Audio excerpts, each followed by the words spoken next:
मराठी, तुमचा विश्वास आमची ताकद. ईद मिलादुन नबी म्हणजे पैगंबर मोहम्मद साहेब यांच्या 1501व्या जयंतीनिमित्त बुलढाण्यात एक स्तुत्य उपक्रम पार पडला. अल मदीना एज्युकेशन फाउंडेशनच्या वतीने इक्बाल चौक जामा मस्जिद जवळ भव्य रक्तदान शिबिराचे आयोजन करण्यात आले होते. या शिबिरात जवळपास 65 रक्तदात्यांनी उत्स्फूर्तपणे सहभाग नोंदवून रक्तदान करत पैगंबर साहेबांना आदरांजली वाहिली. जिल्हा सामान्य रुग्णालय बुलढाण्याच्या पथकाने यावेळी रक्तसंकलनाचे काम पाहिले.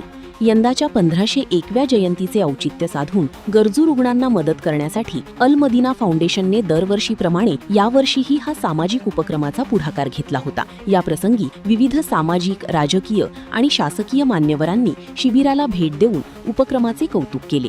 अध्यक्ष नदीम शेख आणि त्यांच्या सहकाऱ्यांच्या अथक परिश्रमामुळे हे शिबिर यशस्वीरित्या पार पडले. धार्मिक उत्सवाच्या निमित्ताने समाजासाठी राबवलेला हा उपक्रम अत्यंत कौतुकास्पद ठरला आहे. ब्युरो रिपोर्ट, लोकप्रिय मराठी न्यूज बुलढाणा. अशाच ताज्या आणि वेगळ्या घडामोडींसाठी पाहत रहा लोकप्रिय मराठी न्यूज.